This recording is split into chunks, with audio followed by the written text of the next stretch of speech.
Hello everyone, this is Arjun Krasnikov again, and this is part 23 of Delzhi in 44 letters.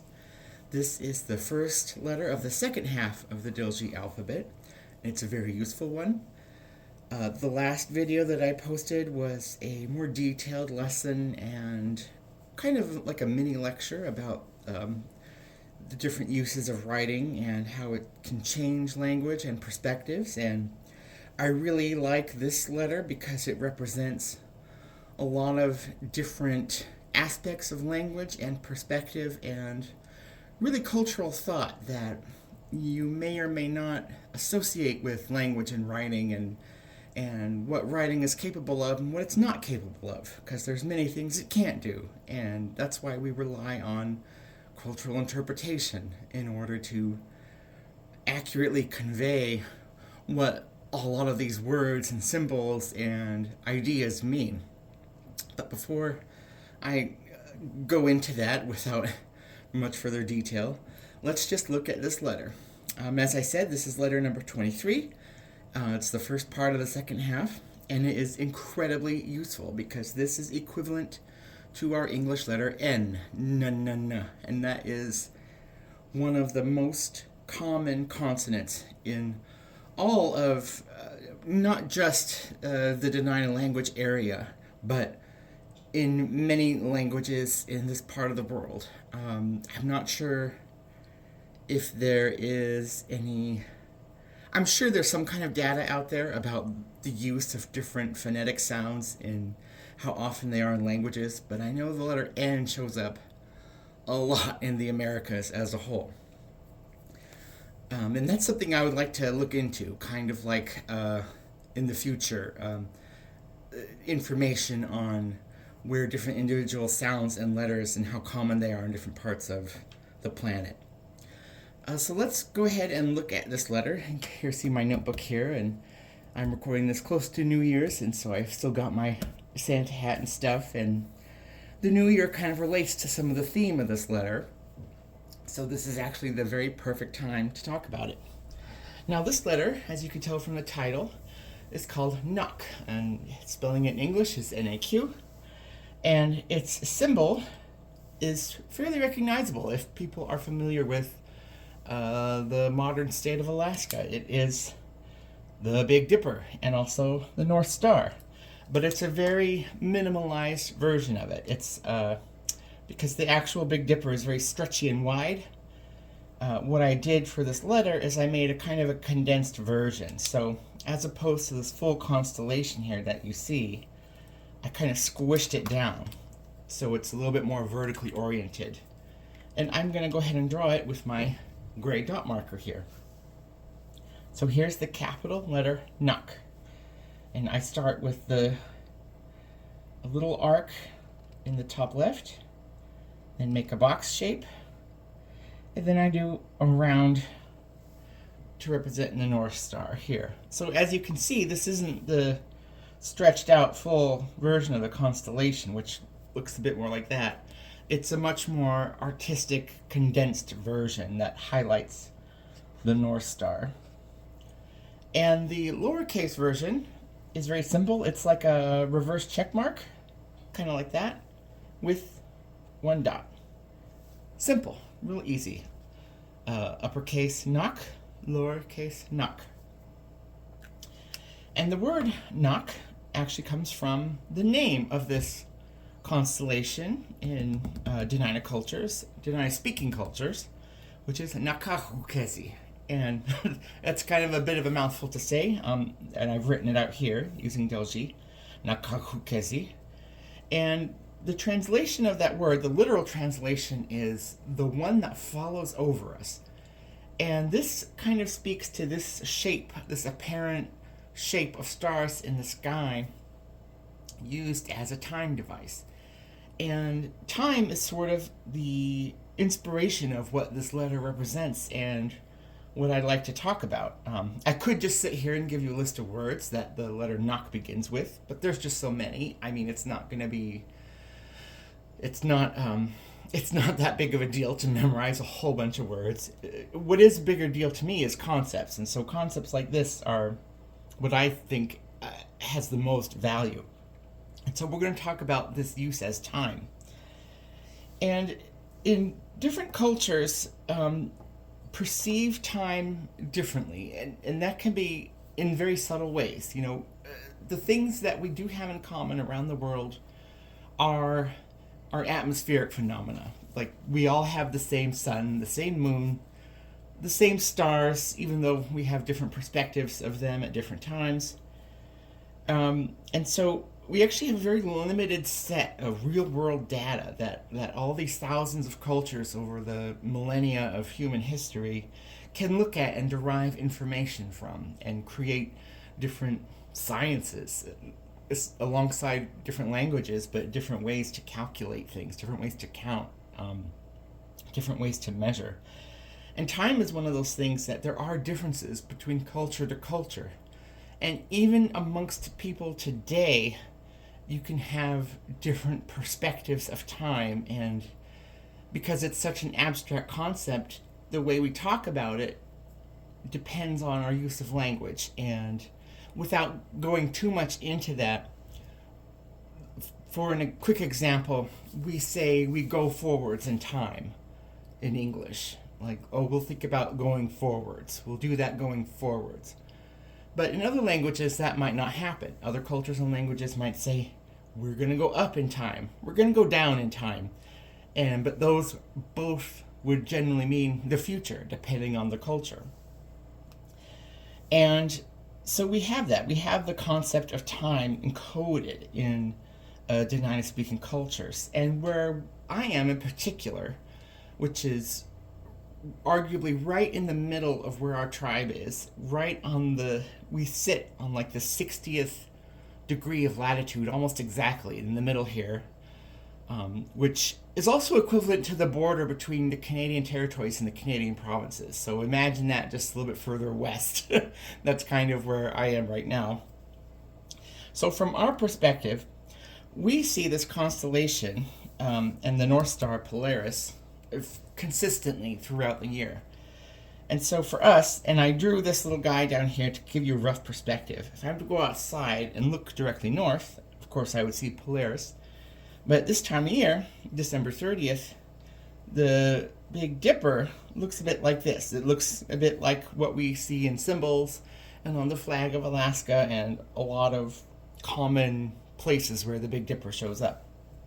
But going forward, to the opposite end of the year, on June 30th, Polaris would still be kind of in the same place, but the Big Dipper would be flipped upside down with the short end on top, even farther above our view, with the bottom and the large hook coming down.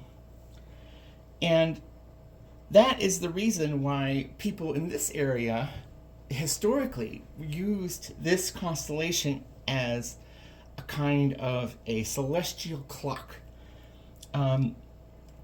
Some of the things that we don't know about past cultural interpretation are things like constellations, because constellations, again, like anything else relating to language or abstract thought, depend on your culture. So for us today, we understand what the Big Dipper is. We know it's these 7 stars, and if you were to include the North Star, like the symbol that Alaska is associated with does, it's considered to be 8 stars. But we know that it's also called Ursa Major. But Ursa Major includes all of these other stars that I've kind of loosely added here. Here's like a bear tail, that's supposed to be a bear's tail. Here's a leg with some feet. And Polaris itself is the head of a smaller bear, Ursa Minor, which looks like an even smaller dipper. Sometimes it's called the little dipper, colloquially in English, which is just kind of flipped above the big one. But in the past, different cultures have all kinds of different names for different star groups and what they might represent. Some cultures maybe don't even have names for constellations. Maybe they're just all stars, but certain important stars have names and significance. And so our concept of what a constellation is heavily embedded in our culture. And so depending on what culture you grow up in, you might have different constellations you learn about. We learn these kind of Proto-Greek Latin ones in modern times. But as with this constellation in particular, the Big Dipper, in classical Greece and ancient Rome, they didn't call this a dipper. That was Ursa Major. That was not a thing. So this is like a little bit of evidence itself of the evolution of perspective, of what constitutes groupings of stars. And language is a bit like that. So if you were to go back in time to one of the ancestors here, like let's say 2,000 years ago, and you were to go up to somebody and say, okay, what is this? What's your word for this Big Dipper constellation? They might look at you very confused, and they wouldn't have an answer for you because maybe they don't have that constellation in their culture. Maybe in that culture, this arc was its own constellation, and it was considered separate from these. And so you just don't know. And another thing about time and the concept of time is that changes too. So if you were to look up words for things like the calendar and months and seasons, if you were to look in any book or resource that talked about the Dena'ina language, you would see many, many different names of things, different interpretations, different groupings, different labels. And that is because it's not just the language that carries the information about the perspective of time, it's the culture that does. And so it is your culture which determines which of those terms you might use or might have had used in the past. And for us in the far south of the Kenai Peninsula, we don't really know a lot of the past specific terminology that we have.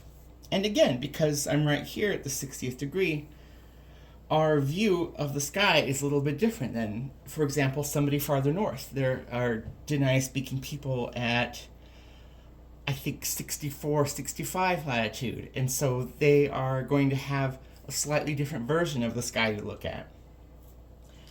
And that is very important because the sky has a lot of significance in Dena'ina-speaking cultures.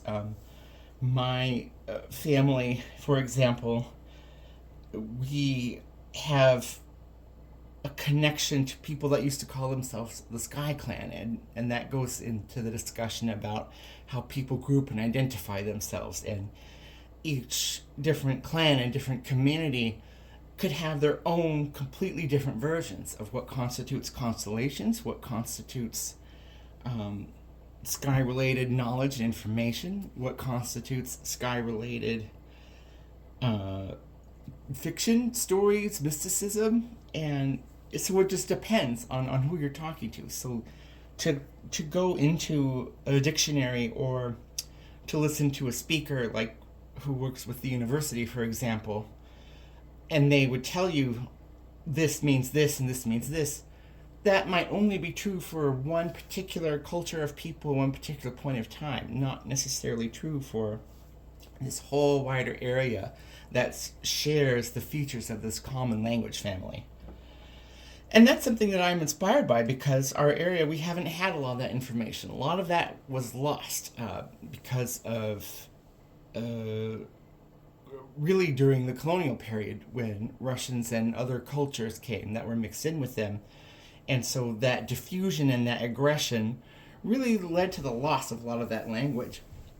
And if you were to go back and look at anthropological records of some of the earliest studies done of the first peoples of this area, which is about 100 years ago now, even when people were doing that research and those studies and observations, at that point, we didn't have any native speakers left in our area. There was a handful a little bit farther south in Seldovia left, and arguably without those people in Seldovia, there might not have been passed down traditional knowledge of the Kachimek area Dena'ina at all.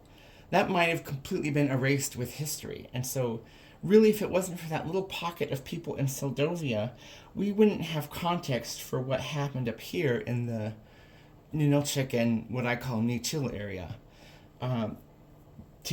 To put those pieces together as evidence of okay, this is what was going on before this point of contact, and so it that information and that knowledge from Seldovia let us build the layers to build this larger historical profile so we can see which layers came when. And that's why it's very helpful to look at this language as not just an ethnic language, because arguably it's a language shared by multiple ethnicities, and that is what I am so passionate about sharing. And the letter Nak, of course, starts the word Nichił itself. As I said before, that's kind of the name I use for my culture and nation. It represents the root word of what Ninilchik means nowadays.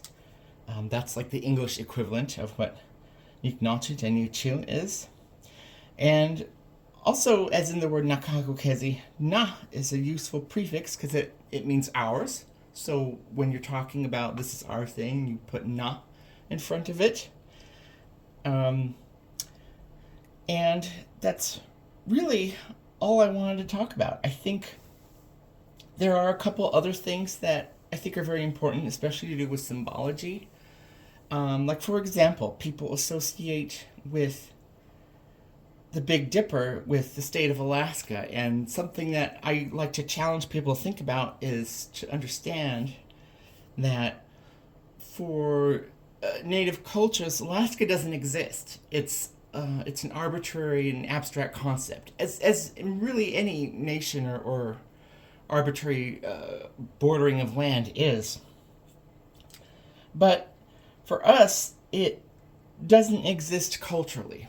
In that when this was created, it's an invented collection of people, and so an external force decided that all these people that live in this area that we call Alaska now are called Native Alaskans. But before that, we didn't really have much to do with each other other than treating each other as our own independent peoples and arguably countries. And so when we talk about a nation and a tribe, those are two different words, but that's why the word nation is important, because it emphasizes the relationship between a people and a governance and an organization and a territory over the concept of a tribe, which has more connotations with impermanence and nomadism, and it has a certain it's not a word that's out of favor by any means, because it still does have some political implications, but it doesn't effectively describe what that relationship is. And so even though modern Alaska is important in many ways, and it has created this additional layer of the history that we have, it's still just another layer of our history, and it's not consequential to who we are independently. But it does affect it. It does add a layer. And so even though we're our own people and we have our own nation, this identity, this kind of Pan-Alaskan community that is represented by this symbol, it's still important. It still has weight on us. And for us, it's still special in its own way. And that's what I wanted to end on. That is my discussion of the letter Nak, and I hope that you will join me for the next video. Thank you.